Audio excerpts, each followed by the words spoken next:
What's going on, everyone? So, Dejounte Murray. That seems to be priority number one for the Los Angeles Lakers. There are reports that the Lakers are going to touch base with Atlanta again to negotiate and discuss potential trade surrounding Dejounte Murray. And the idea is that they could get Dejounte Murray plus other pieces. Clint Capella, Bogdan Bogdanovic, DeAndre Hunter, maybe get a Sadiq Bey. The Atlanta Hawks are very flexible and are willing to unload and basically clear as much off their books as possible. So the Lakers could get that big blockbuster move from the Atlanta Hawks, kind of centered around Dejounte Murray. And however you feel about Dejounte Murray, look, I've expressed enough my opinions with the situation. The big question mark is, what happens if the Lakers can't land Dejounte Murray? Because the Lakers need a trade sooner rather than later, right? And I don't really think the Lakers are in a position right now to go and wait till the trade deadline. Now, look, the Lakers are coming off of a win. If they all of a sudden go on like a 6-game win streak, something like that, 7-game win streak, then yeah, then they can kind of prolong this. But the Lakers just haven't looked like they've been that team, and winning one game doesn't just completely turn my expectations for this team around. I'd need to see more consistency. And just going off of the last, couple handful of games that we've seen, the Lakers are more likely to lose a bunch of games than win a bunch of games.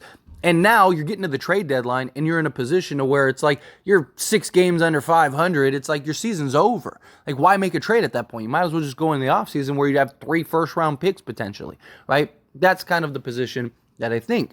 But if you can't get Dejounte Murray, the Lakers got to pivot and look immediately. So what are your other options? And of course, I want to hear your thoughts and opinions as well. So let me know down in the comments below. Don't forget to like the video, subscribe to the channel. But obviously, Zach LaVine trade would make a world of sense. I'm team Zach LaVine.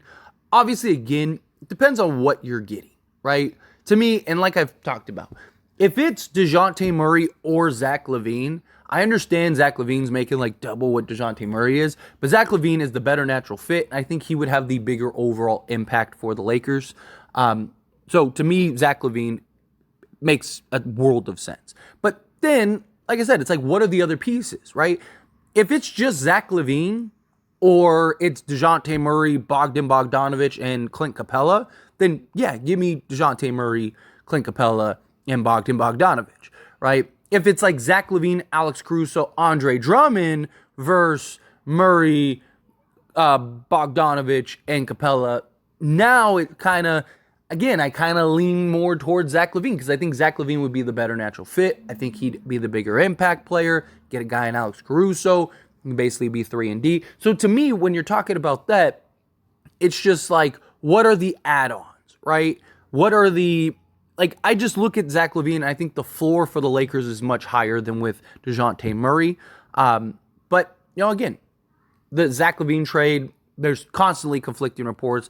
One report is like the Lakers are, close to discussions and it maybe get done. And then the next report is like the Lakers have 0% chance of landing Zach LaVine, blah, blah, right? Time will tell. We'll see what happens when it gets done. But I think personally, this is kind of my guess, this week, we probably get an answer whether the Lakers land Dejounte Murray or not, because they're supposed to be meeting this week with Atlanta to kind of go over the trade scenarios. I think if we don't get an answer for Dejounte Murray, boom, the Zach LaVine trade talks will pick right back up, and you'll hear all the rumors and speculations about Zach LaVine again, right? It's like it was Zach LaVine, and then, now we got this new shiny toy over here in Dejounte Murray. And then that shiny toy wears off, and it's like, let's go back to old reliable Zach LaVine. It's kind of how I think. So time will tell. But like, if you don't get Dejounte Murray, I still believe that you have the Zach LaVine move at your disposal, and that's something you can get. Now, the other alternative would be kind of piece things together, right? So the Lakers are still interested in a Clint Capella, whether they get Dejounte Murray or not, based on reports. Again, I don't know how feasible that is, but it does make sense. I mean, he's a double-double machine, shot blocker, right? He's a guy that is averaging like 5 offensive rebounds a game. He would have an impact, right? Like, let's say you can't get Dejounte Murray, right? But you could get like Clint Capella, Bogdan Bogdanovic, and like Sadiq Bey, right? and you don't have to sell the farm or whatever. You're just kind of helping them unload off all the salaries, right? Is that something that the Lakers would be interested in, right? Because then, like, yeah, you don't get your, like, star. You don't get that third, like, consistent, like, go-to guy, but you get an off-ball shooter, a guy that can give you 17, 18 a game. You get your defensive, rebounding, lob threat center who'd be a clear upgrade over everyone else. And then you get, maybe you get, like, a DeAndre Hunter, or you could get like I said, a Saddiq Bey, right? If Saddiq Bey, get a legit 3-and-D guy, although Saddiq Bey, he's kind of like hot and cold, right? He's either like lights out, like en fuego, or he's just like can't buy a 3 to save his life. But he's still 24 years old. He'd still be an upgrade over Cam and Vanderbilt on the offensive end. And so I kind of like, that is definitely an option, right? Where you go do that, or maybe you go and you piece multiple pieces, right? Maybe you get like a Clint Capella and a Saddiq Bey from Atlanta, and then maybe you go get like a Miles Bridges from a Hornets team. Maybe you even go get like a Terry Rozier, right? And you just kind of, like, instead of going and getting like, here's a big blockbuster trade with Atlanta, or here's a big blockbuster trade with Chicago, maybe you're just kind of plucking guys from various areas, which I don't hate that idea, right? I don't hate the idea of like, you get, okay, we need a center who's realistic that we can target. I don't like the idea of Clint Capella making $20 million this year and $22 million next year, but he would be an expiring contract next year, which would have some value. You'd open up some more draft picks and draft capital next season. So, you may be able to kind of make another move later on if it doesn't work out. And if it does work, I do think he could be an impact guy. Also, one of the reasons the Lakers could acquire him is because he's making $20 million a year, right? If he was making like 15 or 12, there'd probably be a plethora of teams lining up to sign him, even in just a backup role, right? But the fact he's making $20 million, most teams have, at least the good teams, have their center locked up. So it's like, there's not going to be a huge market for him. So I kind of lean towards like, okay, well, maybe get a Clint Capella. There's your center. It's like, okay, well, what else do we need? We need some three-point shooting. We need some, 3-and-D wings. Okay, well, maybe go get, like I said, a Saddiq Bey or a Miles Bridges, or maybe you get Bogdanovich, who doesn't really help with the defense, but give you some sharp shooting, right, to add to the shooting for the Lakers. Or ideally, you go get like a Royce O'Neal and a Dorian Finney-Smith. I love the idea of those two, right? Maybe you go get a Clint Capella, get a Finney-Smith and Royce O'Neal, and then maybe you go get, maybe the buyout market is where you get the other pieces, right? Maybe Chris Paul is traded and, bought out, and you can go sign Chris Paul in a backup role. Gordon Hayward is rumored to potentially being bought out. Maybe you go get Gordon Hayward off of a buyout and just have, him as in a bench role, in a limited role, right? So I do think the Lakers definitely have options. Personally, I lean towards the Lakers going and getting that impact guy, right? Like, so many people are like, well, why do you want Zach LaVine so much? Because you know what you're going to get with Zach LaVine. You're going to get a consistent go-to, can create his own shot, just light it up on the offensive side. And the Lakers need that. One of the big problems that the Lakers have, and like 70% of it, is just lack of consistency from guys, right? Like, who's that third guy on a nightly basis, right? Yeah, one night it's Alex Caruso, or not Alex Caruso, Austin Reeves, right? One night it's Austin Reeves. One night it's D'Lo. One night it's nobody, right? And you got like LeBron James and Anthony Davis accounting for like 50% of their points every night on a regular basis. I mean, there's games that are, where you get 6-7 guys in double figures, but even then, like, more times than not, it's like LeBron James and Anthony Davis combined for like 60, and the Lakers scored 110 points.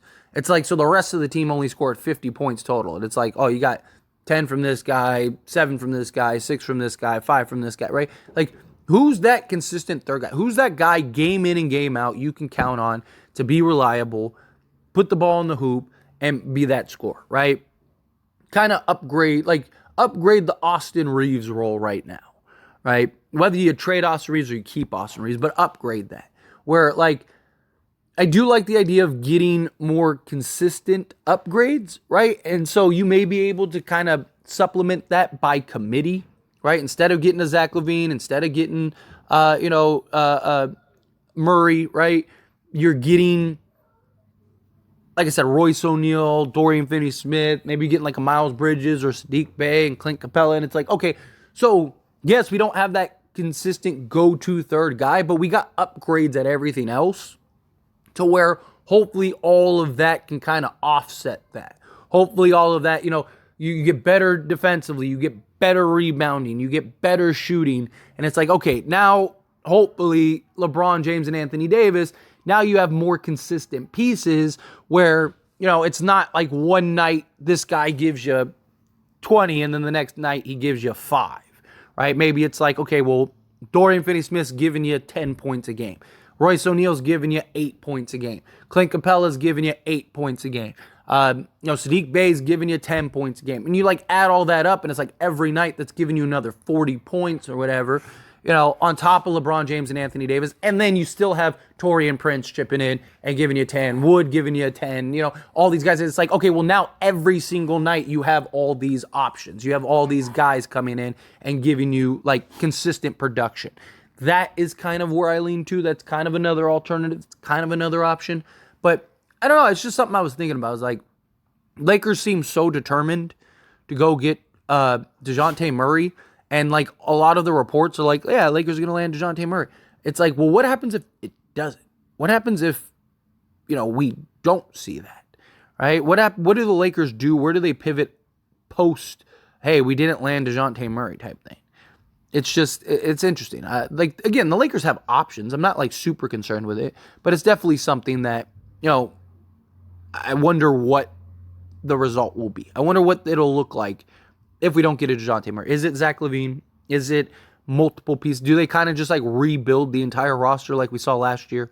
How does it go? What is the approach? But anyway, as always, this is a discussion. So I pass the question on you. Let me know your thoughts and opinions down in the comments below.